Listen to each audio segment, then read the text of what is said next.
안녕하세요, 홍쌤입니다. 2019학년도 기출문제 풀이에 이어 2018학년도 기출문제도 한번 풀어보겠습니다. 작품 감상 문제를 대할 때 주어진 작품에 대해 한 가지 관점이 아니라 다양한 관점으로 바라보도록 시도해야 한다고 지난 시간에 말했었죠. 그래서 세 가지 관점에 대해서 이야기했습니다. 다시 정리하자면 첫 번째가 객관적 관점인데, 객관적 관점이란 주어진 작품의 기초적인 정보, 일테면 누구의 작품인지, 어떤 형식인지, 재료는 무엇인지, 크기는 또 얼마나 되는지, 뭘 표현하려고 했는지 등등이 되겠죠. 조형적인 관점은 조형 요소나 조형 원리, 구도, 색상 등 화면에 나타난 구성 요소들이 어떤 느낌과 감정을 불러일으키는지를 보자는 거고요. 셋째가 의미론적 관점인데, 해당 작품은 뭘 표현하려고 했는지, 그 표현의 의미는 무엇인지, 그리고 해당 작품이 지금의 나 혹은 우리 시대에는 어떻게 보이는지를 생각해 보자는 말이에요. 자, 그럼 2018학년도 기출문제를 한번 봅시다. 문제는 제시된 세 작품을 보고 공통점과 차이점을 설명하라는 겁니다. 자, 가작품을 객관적인 관점으로 한번 볼까요? 일단 르네상스 시대의 작품이라는 것과 리오나르도 다빈치의 비트루비우스 혹은 인체 비례도라는 작품이고요. 자세히 보면 인체가 T자로 서 있을 경우 정사각형의 틀에 맞고 팔다리를 활짝 벌리면 원에 맞다는 걸 보여주는 것 같죠. 조형적인 관점에서 보자면 회화적 구도라기보다는 마치 설계도처럼 인체와 기하도형과의 관계를 보여주기 위해서 그린 걸로 보입니다. 세 번째, 의미론적 관점에서 보자면 이 작품은 르네상스적 인간형을 표현했다고 볼 수 있어요. 르네상스적 인간형은 어떤 인간형이냐 하면 성경에 인간의 형상은 하나님의 형상과 닮게 만들었다고 나오죠. 하나님은 전지전능함의 상징입니다. 전지전능하다라는 말은 모든 걸 알고 모든 걸 할 수 있다는 뜻이고요. 그러니 하나님의 형상을 닮은 인간도 하나님처럼 전지전능해지도록 노력해야 된다는 뜻이 담겨 있다고 볼 수 있죠. 그렇다면 다빈치야말로 그렇게 살려고 노력했던 대표적인 인간이라고 볼 수도 있어요. 그가 생전에 얼마나 많은 업적을 남겼는지 살펴보면 쉽게 알 수 있겠죠. 그러니까 다빈치야말로 르네상스적 인간형의 대표라고 할 수 있습니다. 다른 관점에서 보자면 동양에는 천원지방이라는 말이 있어요.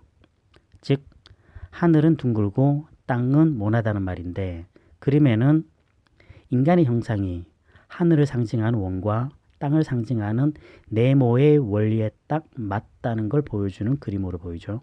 나 작품은 우리나라의 비디오 아티스트 백남준의 무령왕이라는 작품입니다. 객관적인 관점에서 보자면 이 작품은 말 위에 사람이 올라탄 기마상인데, 저 사람이 바로 무령왕이겠죠. 아날로그 TV 혹은 브라운관 TV 여러 대를 사람 모양으로 조합시켜 만든 작품이고요. 말 위의 인물은 로봇처럼 보인다는 것이고, 그리고 이 작품을 만든 백남준은 비디오 아트의 창시자라는 겁니다. 조형적인 관점에서 보자면 말 위에 TV 로봇이 아주 당당한 자세로 앉아 있다는 것이고요. 말의 경쾌한 발놀림은 위에 앉아 있는 인물의 마음 상태를 간접적으로 알려주고 있기도 하고요. 자, 양팔은 아주 활짝 벌리고 있는데 오른팔에는 실을 뽑을 때 사용하는 물레의 바퀴가 달려 있어 방패를 들고 있는 것처럼 보이게 했고요. 왼팔에도 마찬가지로 옷 짤 때 사용하는 배틀의 한 부분인 바디라는 도구를 창처럼 들고 있어요. 이 방패와 창은 좌우가 비대칭이면서도 조형적 균형을 이루도록 하고 있습니다. 의미론적인 관점에서 보자면 사실적으로 표현된 말과 그 위에 올라탄 TV 로봇은 생명과 기계의 대비 혹은 생물과 무생물의 대비, 유기체와 무기체의 대비로 읽을 수 있고요. 또한 TV로 만들어진 로봇은 미디어에 의해 새롭게 규정된 인간이라고 보여져요. 즉 미디어 덕분에 한자리에 앉아서 세계 곳곳의 소식을 훤하게 알 수 있게 된 새로운 인간이 탄생했으니까요. 이제 인간은 각종 미디어 장비 덕분에 지구 반대편에 있는 사람과도 쉽게 이야기 나눌 수 있고 뉴스도 실시간으로 활용할 수 있는 시대가 되었습니다. 그러니 이 작품은 이러한 시대를 상징하는 작품이라고 볼 수도 있겠죠. 백제를 중흥시킨 왕인 무령왕이라는 제목을 선택한 이유는 아마도 미디어의 발전에 대한 낙관적인 태도를 보여주는 것 같고 미디어 왕국의 도래를 의미한다고도 볼 수 있습니다. 객관적인 내용은 데미안 허스트의 스마일 어게인이라는 작품이고 해골의 표면에 다이아몬드를 빼곡하게 붙였고 이마엔 거대한 다이아몬드로 장식했죠. 누가 봐도 대단히 고가의 작품이라는 건 쉽게 알 수 있을 겁니다. 데미안 허스트는 영국의 YB의 대표적인 작가이고 실제 상을 수족관에 넣어 전시한 작가로 아주 유명하죠. 자, 조형적인 측면에서 보자면 해골의 표면으로 빼곡히 붙어져 있는 작은 다이아몬드들이 해골의 질감을 바꿔버렸고 이마에 붙어있는 거대한 다이아몬드는 해골 전체에서 가장 중요한 상징적 지점이라는 걸 알려주고 있어요. 의미적인 측면에서 보자면 죽음조차도 지배해버리는 자본의 지배함을 표현한 작품으로 보면 어떨까 싶어요. 해골은 죽음을 상징하고 있고 다이아몬드는 지구의 광물 중 가장 비싼 보석이니 자본주의의 상징으로도 볼 수 있지 않을까요? 물론 다이아몬드는 자본을 상징하는 대표적인 기물은 아닙니다. 하지만 구하기 어려운 희귀한 보석엔 항상 자본이 몰릴 수밖에 없으니 그렇게 볼 수도 있지 않을까 생각해요. 죽고 나면 돈이 무슨 소용이 있겠어요. 하지만 살아있는 사람에게 자본은 죽음을 뛰어넘는 더한 가치로 다가오는 세상이 바로 지금 세상이 아닐까요? 그래서 해골에 달라붙어 있는 다이아몬드는 죽음에 직면하더라도 갖고 싶은 유혹을 뿌리칠 수 없다는 의미로 보입니다. 자, 이렇게 객관적, 조형적, 의미론적 관점에서 살펴봤는데 이 세 가지 관점을 종합해서 답변을 준비해야겠죠. 자, 1번 문제는 제시된 세 작품의 공통점과 차이점을 설명하라는 겁니다.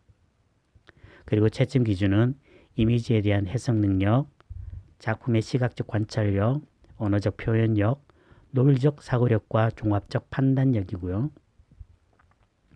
그럼 이 채점 기준을 염두에 두고 예상 답변을 한번 들어볼게요. 아, 답변을 준비할 때는 두 갈씩으로 준비해야 된다는 거 잊지 마시고요. 자, 그럼 들어봅시다. 세 작품 모두 인간이란 무엇인가?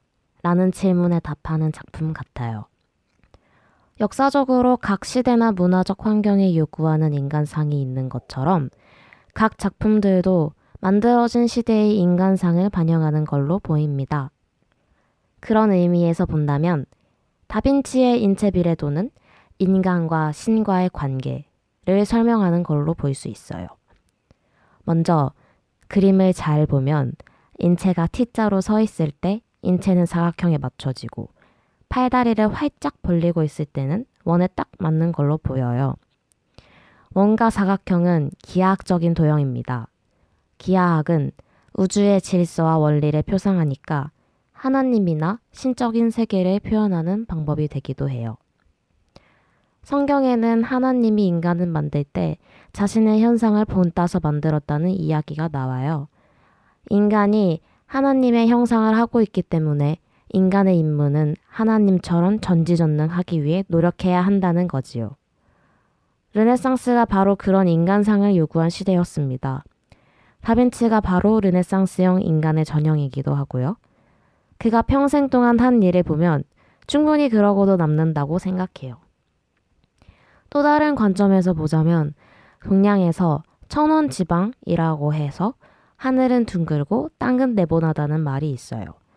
인체가 하늘의 상징인 원과 땅의 상징인 사각형에 딱 맞으니까 인간은 바로 하늘과 땅을 모두 품고 있다는 말이죠. 그러니까 인간은 독립적으로 존재할 수 없고 자연 혹은 타자들과 함께 공존해야 한다는 걸 말하기도 합니다. 나 그림은 미디어와 인간의 관계를 보여주는 작품이에요. 백남준의 무령왕은 사실적으로 표현된 말 조각상 위에 제목처럼 무령왕을 상징하는 인물을 TV 로봇으로 표현했습니다. 경쾌한 발놀림의 말 조각상은 아주 활동적으로 보이고 그 위에 올라탄 TV 로봇은 발달된 미디어 환경에 의해 새롭게 탄생한 인간상을 보여줍니다. 이러한 인간형은 다른 지역과 전 세계의 정보들을 실시간으로 듣고 소화시키는 미디어에 의해 새롭게 태어난 인간이죠. 즉, 한자리에 앉아서 천리를 내다보는 그런 인간형인 것입니다.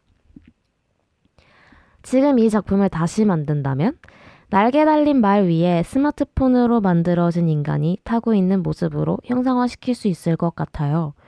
그렇게 해도 이 작품의 의미는 여전히 살아있을 것입니다. 현대적 인간은 인간 자체로 규정되기보다는 미디어에 의해서 새롭게 의미 규정되어야 합니다. 스마트폰 없는 세상을 상상도 할 수 없는 것처럼요.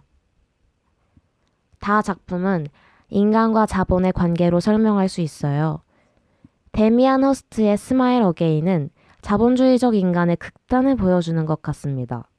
죽음마저도 자본으로 환원시켜야 하는 그런 세계. 해골 전체를 덮고 있는 천문학적인 금액의 다이아몬드와 지상의 영광을 표상하는 왕관처럼 이마에는 어떤 영광을 상징하는 문양으로 거대한 다이아몬드가 박혀 있어요.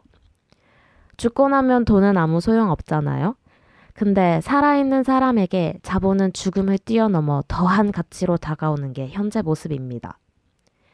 그래서 해골에 달라붙은 다이아몬드는 죽음에 직면하더라도 갖고 싶은 유혹을 뿌리칠 수 없다는 의미로 보여요. 그리고 저 퀭한 눈으로 자본을 욕망하는 인간을 향해 아주 냉소적인 웃음을 날려보내는 걸로도 읽히고요. 그리고 표현 형식으로 보면 인간이라는 공통 주제로 얼마나 다양한 표현이 가능한가를 알 수 있었습니다. 가 작품은 자신의 생각을 가장 빠르고 쉽게 기록할 수 있는 드로잉이고 나 작품은 기술적 토대 위에서만 작동하는 TV로 여러 대를 조합한 아쌍블러주 형식의 작업. 다 작품은 정밀함이 요구되는 보석 세공 작업으로 만들어졌습니다. 정리해보자면 이 세 작품은 인간 중심의 시대, 미디어 중심의 시대, 자본 중심의 시대에 대한 인간상을 보여준다는 걸로 결론 지을 수 있을 것 같습니다. 이상입니다. 자, 이렇게 1번 기출문제를 풀어봤습니다. 물론 정답은 없고요. 단지 채점 기준을 고려해서 접근한다면 어떻게 할 수 있는지를 보여준 거예요. 자, 그럼 2번 문제를 풀어볼까요? 2번 문제는 고대 수메르인의 점토판의 일부를 보여주고 그 이미지 위에 상상력을 발휘하여 자유롭게 그려보고 설명하라는 문제입니다. 채점 기준은 창의적 발상 능력과 이미지 표현 능력을 본다고 하고요. 이미지 표현 능력은 화면 구성력과 기본 도형 활용 능력을 말하는 거죠. 자, 여기서 창의성에 방점을 둬야 합니다. 자, 그럼 이 문제에 대한 두 가지 드로잉을 준비해 봤는데 한번 볼까요? 수메르인의 점토판에는 초기의 문자가 적혀 있어요. 그래서 이건 하나의 문장이라고 생각했습니다. 그래서 이 문장을 바탕으로 연애 편지를 써봤어요. 우선 이 점토판의 별 모양은 밤 혹은 하늘을 의미하는 걸로 봤고 사람 옆머리는 생각한다 라는 동사로 봤고 물결은 강 혹은 물을 의미한다고 봤어요. 이걸 문장으로 만들면 밤의 강가에서 네 생각을 해로 정했어요. 그래서 앞 뒤에 문장을 붙여서 아침에 잠자리에서 눈을 뜨면 네 생각이나 한밤의 강가에서 네 생각을 해. 온통 네 생각뿐이야. 다음 달에는 우리 꼭 만나자. 점토판에 쓰여진 편지예요. 이 점토판 편지를 눈물을 흘리며 읽고 있는 장면을 그렸습니다. 점토판의 첫 번째 별 모양을 봤을 때 테셀레이션이 떠올랐어요. 그래서 별 모양의 선을 연장시켜서 테셀레이션 이미지를 만들었고요. 별 모양의 테셀레이션 패턴이 아래로 내려오면서 물결 패턴으로 서서히 바뀌는 걸로 그렸습니다. 그리고 가운데의 얼굴을 좌우로 반복되게 그렸는데 이 얼굴들을 위쪽의 패턴과 아래쪽의 패턴을 나누는 기준으로 삼았습니다. 전체적으로는 굴곡을 져서 오바트처럼 착시가 일어나도록 했습니다. 자, 여기까지 2019학년도 홍대 면접고사 기출문제 1번, 2번을 풀어봤습니다. 면접 준비하는데 조금은 도움이 되었으면 좋겠네요.